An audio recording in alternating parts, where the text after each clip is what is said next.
You've probably heard this story from ancient Egypt. It's one of those legends that feels so dramatic, so epic, it just has to be true, right?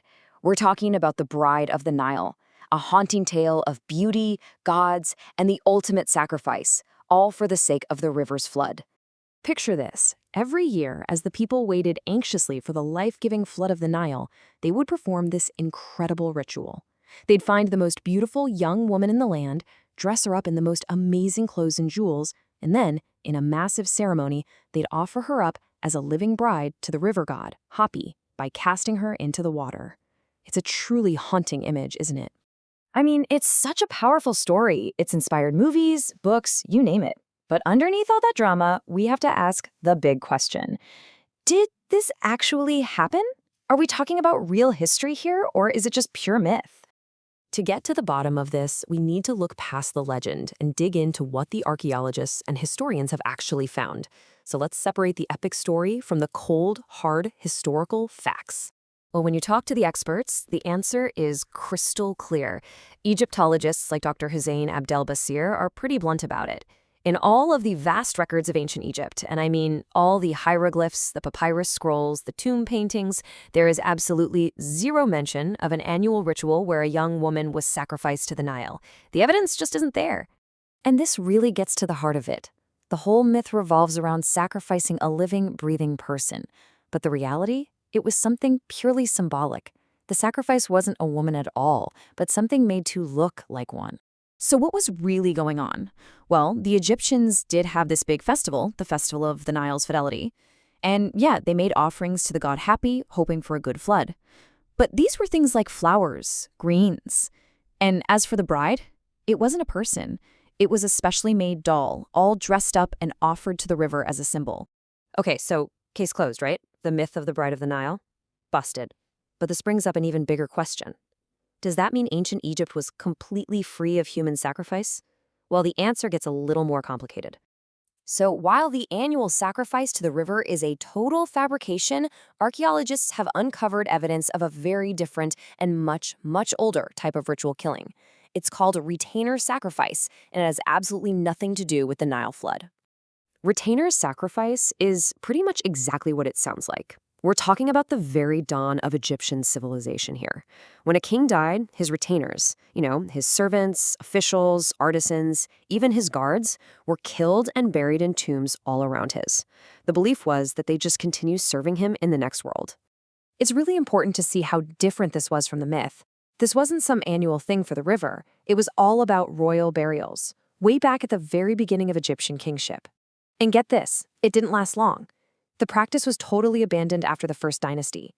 It was replaced with something symbolic, little statues called Ushapti figures that were supposed to do the work for the king in the afterlife instead.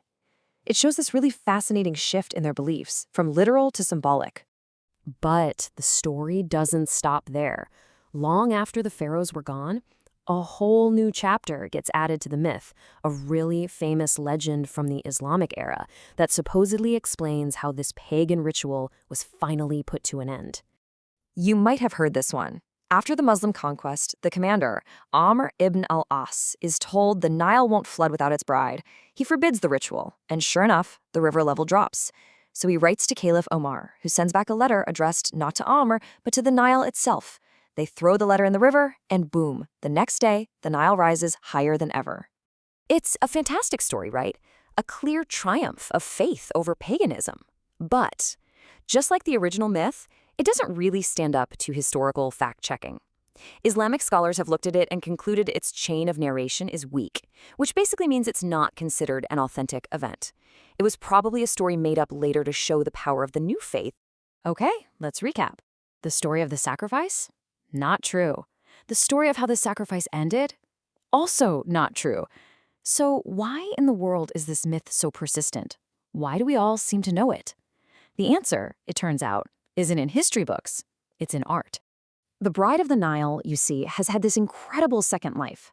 Long after historians debunked it, modern Arab poets took the story and breathed new life into it. They transformed the bride from a literal victim into this powerful, flexible symbol for their own times. And this is where the myth's real power comes out. It's fascinating. Look at how these different poets reshaped her story.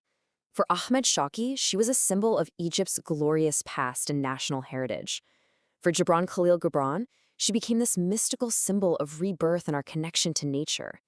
And for Sami El-Qasim, her sacrifice was flipped into a powerful metaphor for political struggle and sacrificing for your homeland. Ultimately, through all this poetry, the myth tapped into something much deeper, much more universal. The bride came to represent the feminine principle, the very secret of fertility and the source of life. She became a symbol for the sacrifice that ensures renewal, a powerful idea that resonates way beyond the banks of just one river. And that really brings us to the main takeaway here. We started this whole thing by asking if this story was true, and the answer was a simple no. But what we found was way more interesting. A story's power isn't always tied to whether or not it actually happened. The myth of the Bride of the Nile has survived because it speaks to these deeper cultural truths about sacrifice, fertility, and national identity.